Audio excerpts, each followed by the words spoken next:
कल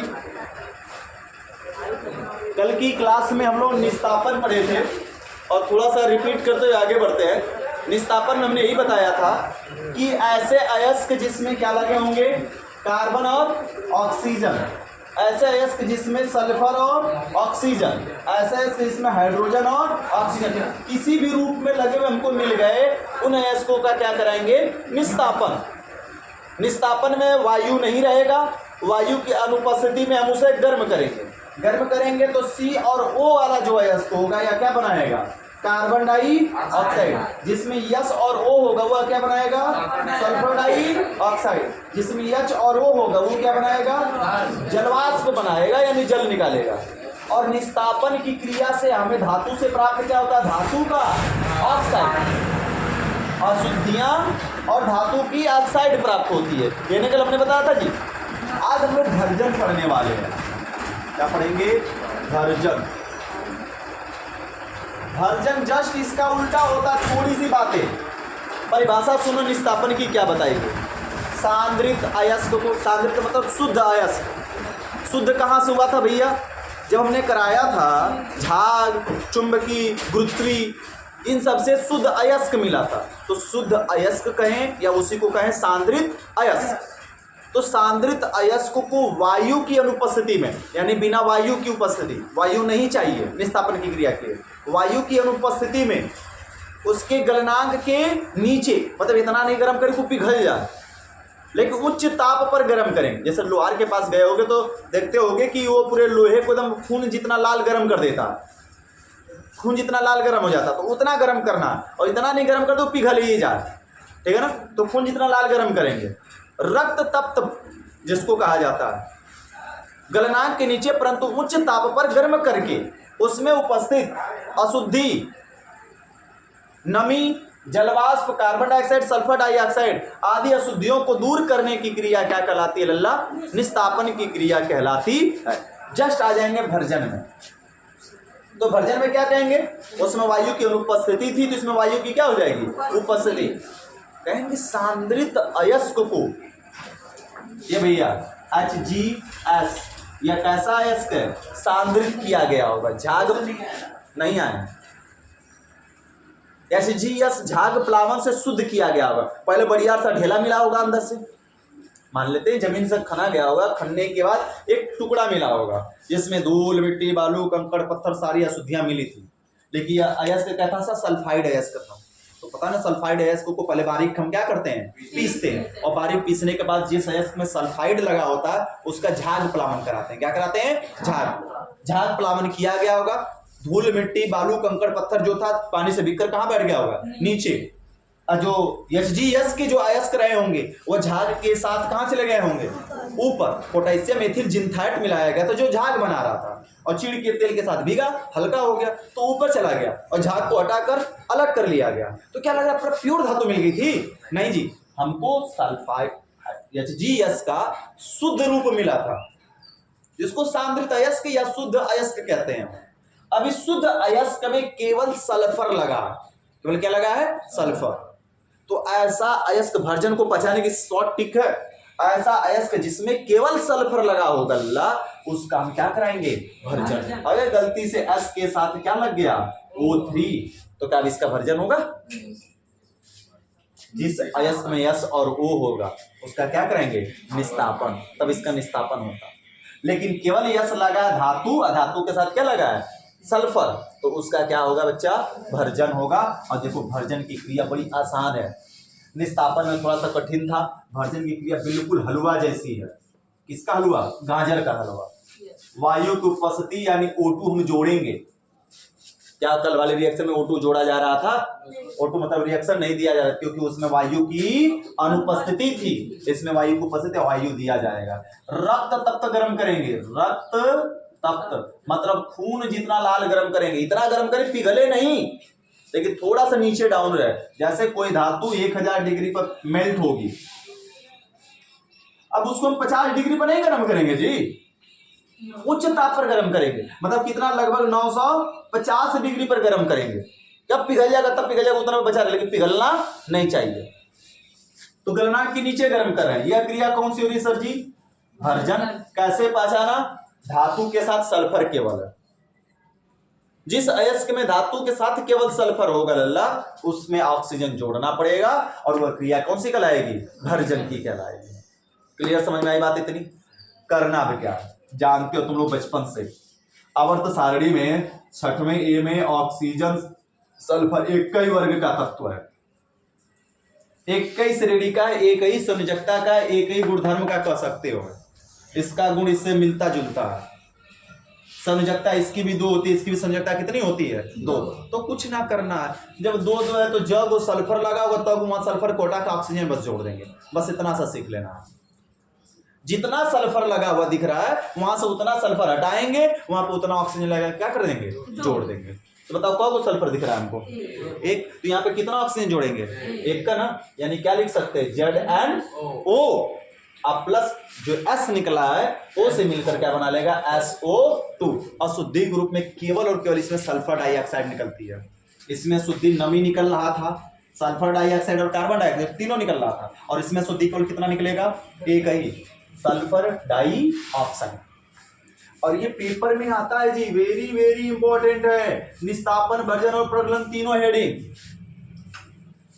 पेपर में आता ही आता है, इतना बात समझ लो। अभी पेपर जब हल कराएंगे देखना कितनी बार ये पूछा गया, कैसे पूछा गया। तो प्रोसेस समझ में आया कि नहीं आया? कहोगे सही बराबर तो ना है, तो क्या बराबर करें? पहले लेसन हमने नहीं सिखाया अनुमान विधि से?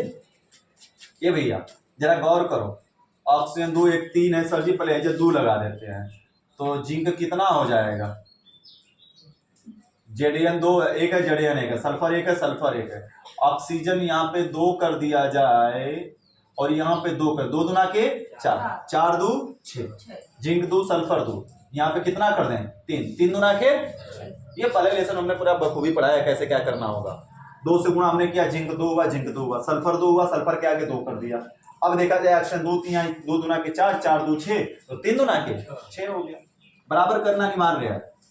एक और मेटल लेते हैं, अब ये तुम लोगों से हम पूछेंगे, HgS प्लस, खड़ा हो जा भैया, बताओ क्या करें आगे? कंप्लीट रिएक्शन बताओ। O2 आगे रक्त तप्त पर गर्म करेंगे, भर्जन की क्रिया होगी, आगे क्या होगा? HgO बनेगा प्लस SO2 बनेगा। मामला समझ में आ गया? बैलेंस करना होगा तो चलो बैलेंस कराओ। देखो जी, अगर केवल एक S लगा है, ठीक बता दो बढ़िया, केवल एक का वो सल्फर है तो कुछ नहीं, 2 3 2 लगा दो, केवल सल्फर 1 है तो ये भी दिए 2 3 2 2 हो जाएगा अपने आप बराबर। Hg2 सल्फर 2 सल्फर 2, ऑक्सीजन 6, 2 दूना के 4 2 6। कब करोगे ऐसा? जब सल्फर केवल कितना होगा? 1। अब जिससे पूछेंगे वो हमको बताएगा, और नहीं बताएगा तो मार खाएगा।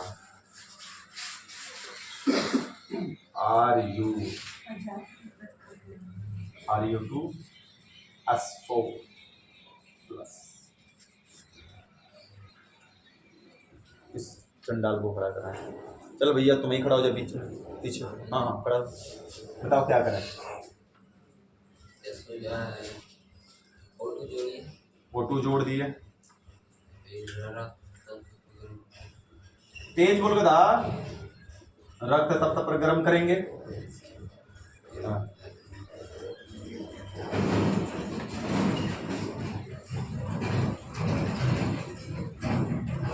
बताओ क्या होगा? बताओ क्या होगा आगे?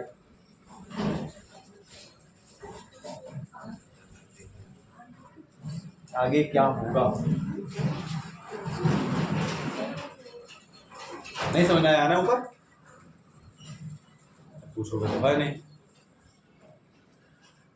थोड़ा जब ये बगल क्या होगा आगे बताओ इसको?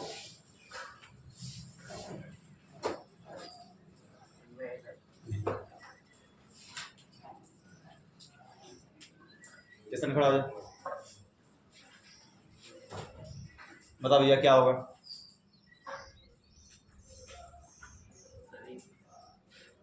Ru2O plus SO4O2 Ru2O plus SO4O2 SO4O3। बड़ी अजीबो अमीर बात। कौन बता सकता है? हाँ तो शायद थोड़ा सा देखें, एक बताएगा, तुम बताएगा? हैं बताओ बच्चा, बताओगे? बताओ आ रहा है। चलो बता दो, खड़ा हो जाओ, खड़ा। क्या होगा? मिटा दीजिए। हटा दे पहले, चलो।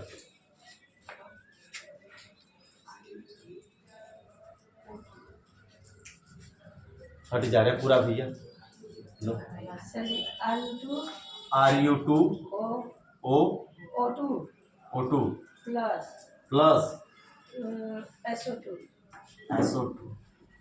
मोगेम्बो खुश हुआ, मोगेम्बो खुश हुआ तुम। अरे चंडालों, कितनी बार हमने बताया बच्चा कि जो वो सल्फर है, इन्हें बताया है जितना सल्फर है उसको हटा दो, उतना ऑक्सीजन लगा दो, बस यही इसमें करना है।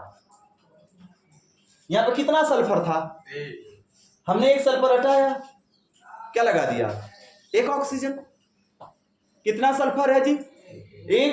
एक सल्फर को हटाया, कितना लगा दिया? एक ऑक्सीजन। हमारी बातों को तो ध्यान से सुनबे नहीं करते हो। हमने क्या बोला था समझाते समय कि जितना सल्फर होगा उसको हटाएंगे और उतना लेके वहां पे क्या लगा देंगे? ऑक्सीजन। तो कितना सल्फर दिख रहा है हमको? 4। तो कब ऑक्सीजन लगाएंगे भैया? हम 4 तो लगाएंगे ना। R2O4, यस 4 है, ऑक्सीजन भी 4। 2 रहता 2, 3 रहता 3, 1 रहता 1। मामला समझ में आ गया? अब प्लस क्या निकलेगा? निकलेगा तो SO2 ही अशुद्धि के रूप में, सल्फर डाइऑक्साइड। अब वो बैलेंस करने की बात है। बैठ जाओ, बैठो। तो बेइज्जती खराब है, करा करा दो। बतिया ना सुनत रहे ना। 4 है तो यहाँ पे देखो जी, Ru2 बराबर है, Ru2 है, Ru2 है, सल्फर 4, इधर सल्फर 1 है, कितना कर दे? 4 4 1 कम 4, सल्फर 4 Ru4, ये बैलेंस है, बैलेंस कर रहे हैं हम लोग। ऑक्सीजन 4 गुना की 8 है, 4 12 ऑक्सीजन, इधर कितना है? 2, 6 गुना की 6 से गुना कर दें, 6 गुना के 12 हो जाएगा। चलो एक और रिएक्शन दे रहे हैं,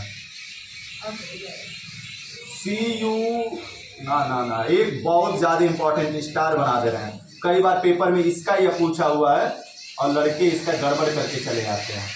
चलो जी, इसका कराते हैं भर्जन की क्रिया। कापर, झगड़ा बंद करो तुम लोग। कॉपर पाइराइट इसको कहते हैं, कहते हैं क्या? Copper pyrite. इसको भी रक्त तप्त, तो लगता यही है कि सर जी जैसे आपने बताया वही काम कर दीजिए, 2 सल्फर है हटा दीजिए, 2 ऑक्सीजन जोड़ दीजिए। लेकिन गौर नहीं करोगे, कौन धातु है? डबल मेटल है। यह सभी कैसा मेटल था? सिंगल मेटल था, अयस्क। ये डबल मेटल अयस्क है, ठीक है। तो जब भी कहीं पर भी डबल मेटल अयस्क आएगा तो समझ लो वह 2 स्टेप में अभिक्रिया जाएगी। पहला स्टेप में तो ये अलग अलग टूटेगा सल्फाइड में, ये टूटेगा Cu2S और प्लस टूटेगा FeS और प्लस निकलेगा SA2। ये दोनों अयस्क पहले जो दोनों धातु है सल्फाइड अयस्कों में टूटते हैं। फिर से रिपीट कर रहे हैं, जब 2 धातु वाला, तुमको अक्सर हाई स्कूल में यही आता है, इसके अलावा कोई दूसरा नहीं आता। हम 1 2 और तुमको दे देंगे रिएक्शन ऑफ। अगर 2 धातु वाला सल्फाइड अयस्क मिला, यस देखते तुमको तो क्लियर हो गया सर जी भर्जन होगा, ऑक्सीजन जोड़ेंगे, ऑक्सीजन जोड़ दोगे। लेकिन ये डायरेक्ट ऑक्सीजन हटाएगा नहीं, सबसे पहले ये दोनों सल्फाइड में टूट जाते हैं। तो Cu2S बनाता है, क्योंकि इसकी समझौता यहाँ पे 1 है तो Cu2S बनता है और FeS बनता है। बाकी सल्फर डाइऑक्साइड निकल जाता है। बैलेंस यहाँ पर नहीं करना है, छोड़ देना है यहाँ पर। अब दूसरे स्टेप में क्या होगा? इन दोनों को लाया जाएगा, Cu2S और एक क्या मिला हमें? FeS। अब बताओ क्या इसका नहीं करा लोगे? इसमें ऑक्सीजन एक जोड़ेंगे, इसमें ऑक्सीजन जोड़ेंगे, क्या कराएंगे भैया? रक्त तप्त पर गर्म करेंगे। इसको भी क्या करेंगे? रक्त तप्त पर गर्म करेंगे। एक ही सल्फर है ना, Cu2O हो जाएगा, एक सल्फर हटेगा, एक O आकर लगेगा, प्लस क्या निकल जाएगा, सल्फर डाई ऑक्साइड, एक ही सल्फर है, हटेगा FeO और प्लस क्या हो जाएगा, SO2। बैलेंस करने की बात आएगी, सल्फर कॉपर एक 2 2 2 4, यहां पे 2 लगा दे, 2 दूना के 4, यहां पे 2 लगाना पड़ेगा, 2 दूना के 4, सल्फर 2, सल्फर कितना हो गया 2, ऑक्सीजन 2 दूना के 4, 4 2 6, 3 दूना के 6। हमने बताया था ना कि जब यस हो तो 2 3 2 और 2 का रूल अपनाओ, एकदम आसानी से बराबर, यही होगा जी। यह तीनों एक ही रिएक्शन है, यह पहला, ये दूसरा, ये तीसरा और ये चौथा, ये चौथे में तीनों है। फिर से रिपीट करें अपनी बात समझने की जो ट्रिक है, हम कैसे समझेंगे कि किसी अयस्क का भर्जन होगा, कैसे समझेंगे, साथ में बताओ। कोई भी अयस्क अगर हमें दे दिया तो कैसे समझेंगे कि उसका भर्जन होगा, उसमें केवल सल्फर लगा होगा, धातु के साथ केवल क्या लगा होगा, सल्फर यानी यस लगा होगा, ओ नहीं, केवल क्या लगा होगा, यस लगा होगा। तो पहले तो इतना समझना, पकड़ना, कैसे पहचानेंगे कि किसी धातु किसी अयस्क का निस्तापन होगा। निस्तापन की पहचान क्या है, धातु के साथ क्या लगा होगा, कार्बन और ऑक्सीजन, धातु के साथ क्या लगा, सल्फर और ऑक्सीजन, धातु के साथ हाइड्रोजन और क्या लगा होगा, तो उस अयस्क का क्या होगा, निस्तापन। पकड़ में आ गई बातें। भर्जन में केवल धातु के साथ लगा होगा सल्फर। अब आते हैं शुद्धि की बात कर लेते हैं। तो CO वाला कार्बन डाइऑक्साइड बनाएगा, SO वाला सल्फर डाइऑक्साइड बनाएगा, HO वाला जल बनाएगा, और इसमें केवल सल्फर लगा तो यह शुद्धि ग्रुप में क्या निकलेगा, केवल सल्फर डाई ऑक्साइड। अब होगा क्या सर जी, कैसे हम पहचानेंगे, क्रिया कैसे कराएंगे, धातु के साथ जितना भी सल्फर लगेगा, धातु के साथ जितना भी सल्फर लगा होगा, ऑक्सीजन से क्रिया कराने पर उतना ही ऑक्सीजन हम वहां पर क्या करते हैं, लगा देते हैं और सल्फर डाइऑक्साइड हटा देते हैं। अगर यहाँ पे 1 है तो 1, 3 है तो 3 ऑक्सीजन, 4 सल्फर है 4 ऑक्सीजन, 8 सल्फर है 8 ऑक्सीजन। समझ में बात आ गई ना। तो परिभाषा लिख कर एक बार उतारो फिर से टोटल, और फिर एक बार कंबाइन करके हम रिएक्शन अलग अलग से समझाते हैं। चलो देखो, इसीलिए कहा जाता है कंटिन्यू क्लास में किसान पटिया बीत गई तब कहां घूम रहे थे। चलो लिखो परिभाषा। सांद्रित अयस्क को सांद्रित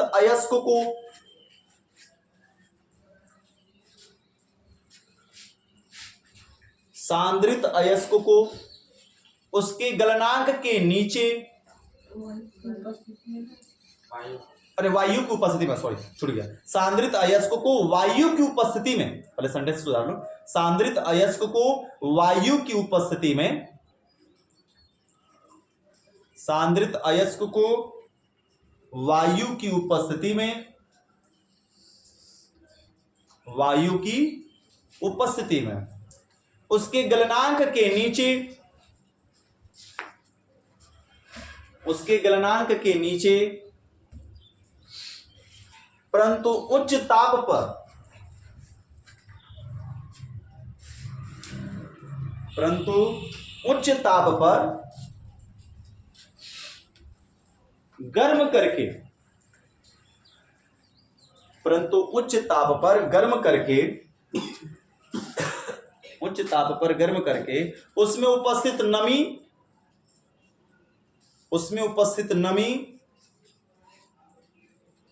तथा, उसमें उपस्थित नमी तथा सल्फर डाइऑक्साइड, सल्फर डाइऑक्साइड, उसमें उपस्थित नमी तथा सल्फर डाइऑक्साइड जैसी अशुद्धियों को दूर करने की क्रिया को, सल्फर डाइऑक्साइड जैसी अशुद्धियों को दूर करने की क्रिया को भर्जन की क्रिया कहते हैं। कौन सी क्रिया कहते लल्ला? भर्जन की क्रिया कहते। मामला समझ में आ गया? पूरा रिएक्शन यहां से यहां तक उतार डालो। कहाँ से छूट गया बच्चा? अब जैसे देखो दो धातुओं से मिलकर बना हुआ अयस्क यहाँ पर है, CaMnH2 एक है, ठीक है। अब ये दिख गया, अब हमें इसका कराना है, S दिखा तो साफ साफ क्लियर है कि सर इसका क्या होगा, भर्जन। निस्तापन तो होगा नहीं, क्या होगा, भर्जन, क्योंकि केवल सल्फर दिख रहा है। हम क्या कराएंगे, इसकी क्रिया O2 से कराएंगे। O2 से कराएंगे तो रक्त तप्त पर गर्म करेंगे, क्रिया कौन सी होगी हमारी, भर्जन की होगी। तो बनना तो ये चाहिए था सर जी, जितना भी सल्फर है हटाइए और उतना ऑक्सीजन क्या कर दीजिए, लगा दें, ये बनना चाहिए था। लेकिन दो धातु होने की वजह से ये नहीं बनता, ये टूटता है दोनों धातु। ये इसके साथ अयस्क बनाता है या इसके साथ मिलकर अयस्क बनाता है, दोनों अलग अलग टूट जाता है और फिर अशुद्धि भी निकलती है SO2 के रूप में भर्जन का।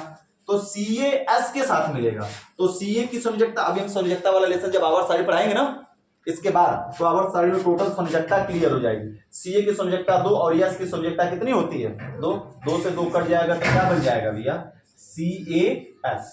क्या बनेगा यौगिक, CaS। Mn की भी उतनी होती है, S की भी उतनी होती है, तो ये भी बनेगा MnS प्लस अशुद्धि क्या निकल जाएगी, SO2। तो देखो टूट गया कि नहीं टूट गया, दो धातुओं से मिलकर बना हुआ अयस्क है, ये अलग अलग टूट गया, CaS के साथ MnS के साथ टूटा। अब यह सल्फाइड, ये भी सल्फाइड, अब इनको दोनों को अलग अलग लाएंगे, CaS की क्रिया O2 से कराएंगे और MnS की क्रिया किससे कराएंगे, O2 से कराएंगे। और कौन सी क्रिया होगी, यह भर्जन की होगी। कौन सी होगी, भर्जन की क्रिया, भर्जन की क्रिया कराएंगे। तो एक एक सल्फर साफ साफ दिख रहा है, एक एक धातु दिख रही है, तो एक सल्फर हटिस और एक ऑक्सीजन आकर का होकिस, जुड़िस। मामला समझ में आई, तो MnO और प्लस क्या बन गया, SO2। एक वो सल्फर हटा, एक ऑक्सीजन लगा, एक सल्फर हटा, एक ऑक्सीजन लग गया, काम खत्म। समझ में आएगी पूरी बातें। अभी प्रगलन में भी आएगा, प्रगलन में भी हम लोग कराएंगे। एक और उतारो, इतना उतारो फटाफट।